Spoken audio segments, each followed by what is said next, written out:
Hello guys, मैं दीपक सिन्हा और आप लोग देख रहे हैं स्टडी नमा। आज करने जा रहे हैं क्वेश्चन नंबर 3 और ये क्वेश्चन 5 मार्क्स या 6 मार्क्स में 100% आने की संभावना बनी रहती है अगर फर्स्ट चैप्टर में से कहूँ तो आइए क्वेश्चन करते हैं। शीत युद्ध के प्रभाव का वर्णन करो या करके शीत युद्ध का प्रसार और बढ़ता दायरा बताओ। पहले इस क्वेश्चन का मतलब आप लोग समझ लो कि क्वेश्चन कहना क्या चाहता है। शीत युद्ध का प्रसार और बढ़ता दायरा। आपको मालूम हुआ है कि शीत युद्ध अमेरिका और सोवियत संघ के बीच में चल रहा था।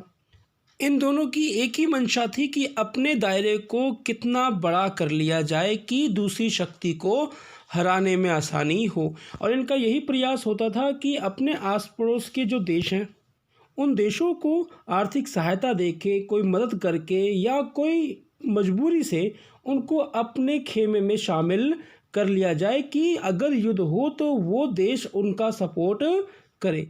दायरे में यही बताया जा रहा है कि किस तरीके से दोनों महाशक्तियों ने अपने प्रभाव और अपने दायरों को बढ़ाने के लिए क्या क्या कार्य किए।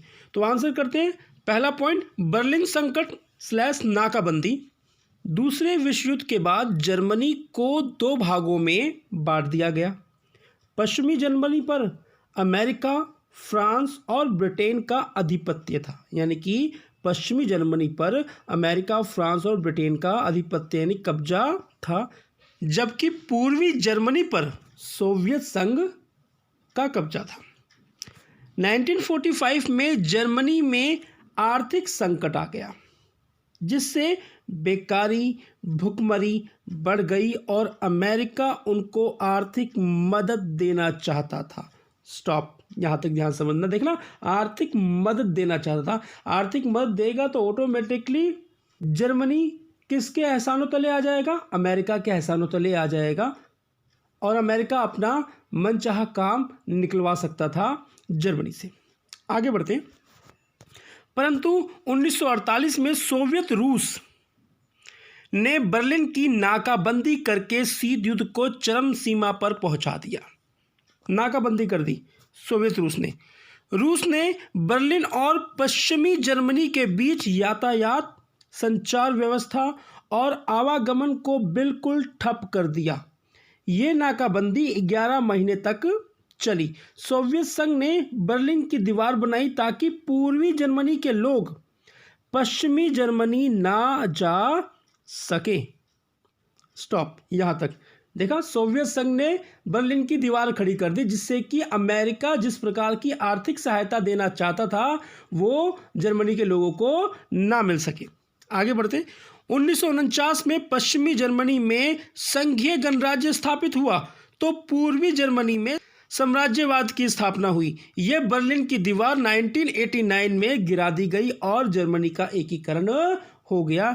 ये नीचे की जो लाइन है इसको याद रखना, ये 1 मार्क्स के अंदर पूछा जाता है कि जर्मनी का एकीकरण कब हुआ। तो इस फर्स्ट पॉइंट में आप लोगों ने ये समझा होगा कि अमेरिका ने किस प्रकार से जर्मनी को आर्थिक सहायता देनी चाहिए, लेकिन सोवियत संघ ने बर्लिन की दीवार का निर्माण किया जिससे कि अमेरिका किसी प्रकार की आर्थिक सहायता जर्मनी को ना दे सके। तो हम कह सकते हैं कि दोनों महाशक्तियां अपना दायरा बढ़ाने के लिए उतारू थी। सेकेंड पॉइंट, कोरिया समस्या। 1910 में कोरिया पर जापान का कब्जा हुआ। ध्यान समझना, 1910 में कोरिया पर जापान का कब्जा हुआ। दूसरे विश्व युद्ध के बाद जापान की हार के बाद कोरिया के 2 भाग कर दिए गए क्योंकि जापान हार गया था। ए उत्तरी कोरिया और बी दक्षिण कोरिया।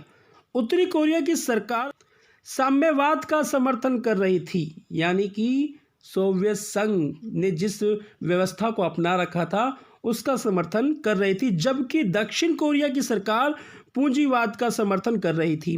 1950 में उत्तरी कोरिया और दक्षिण कोरिया में गृह युद्ध शुरू हो गया और अमेरिका ने दक्षिण कोरिया का समर्थन किया। यह गृह युद्ध 1953 तक चलता रहा। यहाँ पे इस पॉइंट से भी ये साबित हो जाता है कि जब कोरिया 2 भागों में बटा तो एक भाग ने पूंजीवादी अर्थव्यवस्था को अपनाया और दूसरे भाग ने साम्यवादी अर्थव्यवस्था को अपनाया। थर्ड पॉइंट,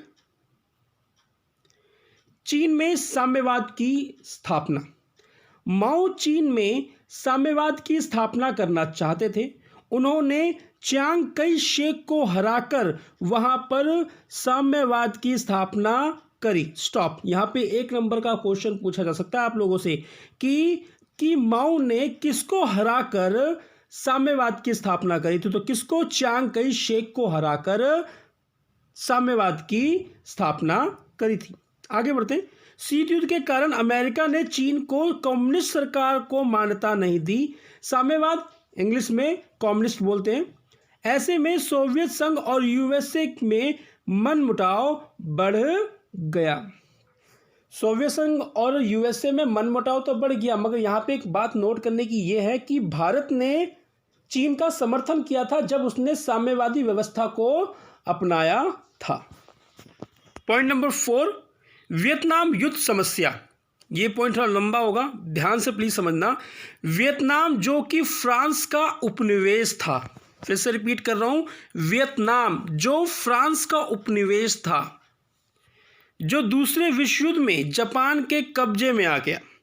हो ची मिन्ह ने वियतनाम को जापान से आज़ाद करवा दिया, लेकिन दूसरे विश्व युद्ध के पश्चात फ्रांस एक बार फिर से वियतनाम पर कब्जा करने के लिए आ गया और वियतनाम ने फ्रांस को 1954 में हरा दिया। फ्रांस आया तो, मगर वियतनाम ने उसको हरा दिया। इसके पश्चात वियतनाम को 2 भागों में बांट दिया गया। उत्तरी वियतनाम और दक्षिणी वियतनाम दोनों में गृह युद्ध आरंभ हो गए। अमेरिका ने वियतनाम में उत्तरी पूंजीवाद को बढ़ावा देने के लिए अपनी पूरी ताकत लगा दी, लेकिन उसकी इस नीति का पूरे विश्व ने विरोध किया।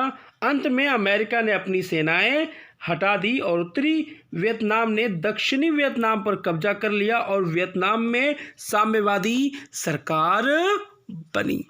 स्टॉप, अब जरा इस बात को समझ लो कि पूरे विश्व ने अमेरिका की निंदा क्यों करी, क्योंकि उत्तरी वियतनाम में अमेरिका जानबूझकर दखलंदाजी दे रहा था, जो कि बिल्कुल गलत था। एंड लास्ट पॉइंट, क्यूबा संकट। ये तो हमने पीछे पढ़ा ही हुआ है, मोस्ट इंपॉर्टेंट 2 और 4 मार्क्स के अंदर पूछा जाता है। इसके बारे में आप लोग अच्छे तरीके से पढ़ लेना। मैंने इस पर क्वेश्चन भी बना रखा है, क्वेश्चन नंबर 3, उसको आप देख सकते हो। और डिस्क्रिप्शन में आप एक बार नज़र मार लिया करो कि मैंने बहुत सारी चीज़ें डाल दी होती हैं, वीडियो बनाते वक्त मैं बताता नहीं हूँ, मगर डिस्क्रिप्शन में आप लोग प्लीज़ देख लिया करो। तो लास्ट पॉइंट 5, क्यूबा संकट। 1962 के क्यूबा संकट की हम पहले ही विस्तार से चर्चा कर चुके हैं।